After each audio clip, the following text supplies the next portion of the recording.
दोस्तों, साल 2008 में कुछ ऐसा हुआ जिसने इंडियन एनिमेशन हिस्ट्री के फेस को ही बदल कर रख दिया। 6 अप्रैल 2008 के दिन पहली बार छोटा भीम ने इंडियन चैनल पोगो पर अपनी शुरुआत की। अब देखो, ये पहला इंडियन ओरिजिनल एनिमेटेड कार्टून नहीं था जो टीवी पर आया था, लेकिन ये सबसे ज्यादा फेमस इंडियन कार्टून जरूर बन गया था। लेकिन क्या सच में छोटा भीम ने हमारे इंडियन एनिमेशन इंडस्ट्री को अच्छे के लिए बदला था, या फिर उल्टा इसके फायदे से ज्यादा नुकसान हुआ था?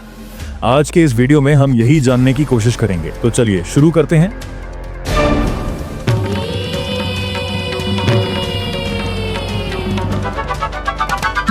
भीम की शक्ति धूम मचाए, सामने कोई टिक ना पाए। छोटा भीम की कहानी बहुत ही सिंपल है। ढोलकपुर नाम का एक गांव है और पूरी की पूरी स्टोरी इस गांव में रहने वाले कैरेक्टर भीम के ऊपर है। छोटा भीम को लड्डू खाकर ताकत मिल जाती है और छोटा भीम का साथ देते हैं उसके दोस्त चुटकी राजू और जग्गू बंदर। अब देखो, हर एक कार्टून को एक विलन की भी जरूरत पड़ती है। शुरुआत ही एपिसोड में कालिया और ढोलू भोलू, यही तीनों छोटा भीम और उसके दोस्तों के दुश्मन हुआ करते थे। लेकिन वक्त के साथ साथ स्टोरी में नए नए दुश्मनों को लाया गया और कालिया के कैरेक्टर को थोड़ा फ्रेंडली और अच्छा बनाया जाने लगा। इसके अलावा ढोलकपुर के राजा इंद्र वर्मा और उनकी बेटी इंदुमती भी स्टोरी का मेजर हिस्सा है। इस तरीके से 5 से 10 साल के बच्चों के लिए ही यह शो बनाया गया था और उन्हें किसी तरह की स्टोरी की जरूरत होती नहीं है। अब छोटा भीम की मूवी भी ऑडियंस में काफी ज्यादा फेमस हुई थी।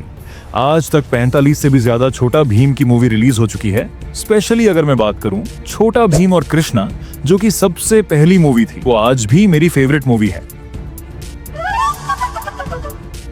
अब इस मूवी का विलन किरमाड़ा था और वो आज भी बहुत पॉपुलर है। तब से लेकर अब तक छोटा भीम की बहुत सारी मूवी निकल चुकी है, कुछ अच्छी और कुछ बकवास। अब चलो बात करते हैं छोटा भीम इंडिया में बना कैसे। इंडिया की इतनी ज्यादा पॉपुलेशन होने के बाद भी इसका एंटरटेनमेंट मार्केट बहुत ही छोटा है। और देखो, मैं बॉलीवुड मूवी की बात नहीं कर रहा हूं, मैं बात कर रहा हूं एनिमेटेड कार्टून्स के मार्केट की। अब आपको जानकर हैरानी होगी कि जापान जैसे वेल डेवलप्ड जगह पर लाइव एक्शन मूवी से ज्यादा ये एनिमेटेड चीज चलती है, जिन्हें एनिमे का नाम दिया गया है। इंडिया का सबसे पहला एनिमेशन स्टूडियो था फिल्म डिवीजन ऑफ इंडिया, जिसे 1948 को रिलीज किया था। इसका काम था सरकार के लिए न्यूज और डॉक्यूमेंट्री चीजें बनाना। अब 1968 में डिज्नी स्टूडियो के एनिमेटर को इंडिया में इन्वॉल्व किया गया ताकि इंडियन एनिमेटर को एनिमेटर का स्किल सिखा सके। इस तरह इंडिया ने एनिमेट सीखा। इंडिया के पहले एनिमेटर का नाम था राम मोहन। राम मोहन ने बहुत से लोगों को एनिमेशन सिखाया था और उन बहुत से लोगों ने हजारों लोगों को और सिखाया और इस तरह से एनिमेटेड की कम्युनिटी बन गई। राम मोहन को ऑफिशियली फादर ऑफ एनिमेशन घोषित कर दिया गया। साल 1960 से लेकर 2000 तक बहुत से एनिमेशन स्टूडियो शुरू हुए और बंद भी हो गए। अब उनका मेजर टारगेट हर बार इंडिया के छोटे छोटे बच्चे हुआ करते। अब कुछ इसी तरह की ऑडियंस को ध्यान में रखते हुए 2001 में ग्रीन गोल्ड एनिमेशन स्टूडियो का जन्म हुआ। अब इस स्टूडियो के हेड थे राजीव चिलाका और ये वही इंसान थे जिनके देख रेख के अंदर इंडिया का सबसे पॉपुलर कार्टून छोटा भीम बना था। राजीव चिल्लाका ने करीब 60 लाख खर्च करके छोटा भीम का कार्टून बनाया था, लेकिन उसे फिनिशिंग देते देते पूरे 1.5 करोड़ तक पहुंच चुके थे। अब साल 2008 में राजीव जिला का अपने कार्टून छोटा भीम और उसके 12 एपिसोड्स को लेकर टर्नर एंटरटेनमेंट कंपनी के पास गए, जिन्होंने उसे मैं अपने चैनल पर चलाने से मना कर दिया। अब उसके बाद वो डिज्नी के पास गए और डिज्नी ने भी यह शो खरीदने से मना कर दिया। अब लास्ट में वो पोगो चैनल के पास गए, जिन्होंने राजीव को छोटा भीम के लिए 60,000 रुपए देने का फैसला किया। अब सोचो कहाँ, उन्होंने 1.5 करोड़ खर्चा के और उन्हें मिला कितना, 60,000 रुपए।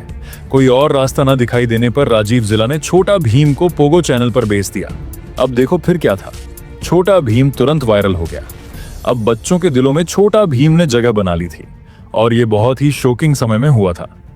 उस वक्त हमारे टीवी पर जापानीज और अमेरिकन कार्टून्स को ही हिंदी में डब करके दिखाया जाता था, लेकिन छोटा भीम ने उसके फैन बेस को अपनी तरफ खींचा और बस यही से जापानीज और अमेरिकन कार्टून शोज का डाउनफॉल शुरू होने वाला था।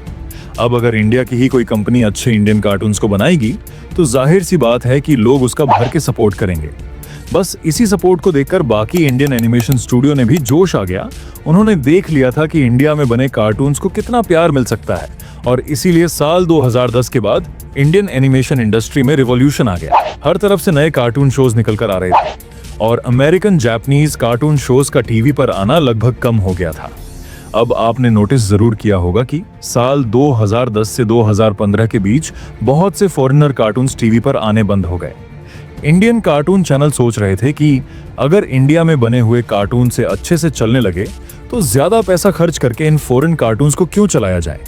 लेकिन फिर 2015 आया, अचानक छोटा भीम कार्टून को बंद करने की बात चलने लगी। उस वक्त सोशल मीडिया भी बेहद फेमस हो गया था। जो बच्चे छोटा भीम देखकर बड़े हुए थे, उन्हें एहसास होने लगा कि छोटा भीम असल में एक बकवास कार्टून है। दरअसल छोटा भीम का एनिमेशन भी इतना लो रेट का हो गया था कि किसी भी फॉरेन कार्टून शोज को वो कंपटीशन दे ही नहीं सकता था। लोग कहने लगे कि छोटा भीम की स्टोरी भी बेहद ही बकवास है, जो एग्जैक्टली कुछ सिखाती भी नहीं है। इससे अच्छा तो डोरेमोन और पोकेमोन थे, जो कुछ बेहद ही इंपॉर्टेंट लाइफ वैल्यूज को सिखा रहे थे। अब छोटा भीम की पॉपुलैरिटी गिरने लगी। कुछ साल पहले माँ अपने बच्चों को छोटा भीम देखने के लिए कहा करती थी, वही अब बच्चों को छोटा भीम देखने से मना करने लगी। लेकिन छोटा भीम इस वक्त तक इंडियन एनिमेशन इंडस्ट्री में रिवॉल्यूशन ला चुका था। आज आप अपने टीवी चैनल पर जितने भी मैक्सिमम कार्टून्स देख रहे हैं, उन्हें 2010 के बाद इंडियन एनिमेशन स्टूडियो नहीं बनाया है। लेकिन देखो, जरूरी नहीं है कि हर इवोल्यूशन अच्छा ही होता है। अब मैं मानता हूं कि इंडियन एनिमेशन इंडस्ट्री अपने शुरुआती साल में ही है, लेकिन तब भी ये कुछ बेहद ही बकवास कार्टून शो बना रहे हैं। अब इनकी वजह से अमेरिकन और जापानीज कार्टून शो का आना लगभग बंद हो गया है। इसकी एक मेजर प्रॉब्लम यह है कि अभी भी इंडियन एनिमेशन स्टूडियो 5 से 10 साल के बच्चों को ही खुश करना चाहती है। वे पूरी तरह से भूल गए हैं कि आज के बच्चों के पास घर में मोबाइल आ गया है, जिसमें वो अपने पसंद के कार्टून्स देख सकते हैं। अब इसकी जगह ऐसी ऑडियंस टारगेट किया जाए जो उन्हें कभी भी छोड़कर नहीं जाएगी, और ये ऑडियंस है टीनेजर। इंडिया के टीनेजर्स बेहद ही स्मार्ट हो गए हैं, और अगर उनके माइंडसेट को दिमाग में रखकर कार्टून्स बनाया जाए तो लाखों लोग उसे जरूर देखेंगे। मुझे पूरा यकीन है कि कुछ सालों में इंडियन एनिमेट स्टूडियो ऐसे कार्टून्स इंडिया में जरूर बनाएगी। लेकिन हमें उसके लिए इन इंडियन एनिमेशन स्टूडियो को टाइम देना होगा। और अगर जानना चाहते हो कि famous TV show Tarak Mehta का डाउनफॉल कैसे आया, तो आप इस वीडियो को देख सकते हैं।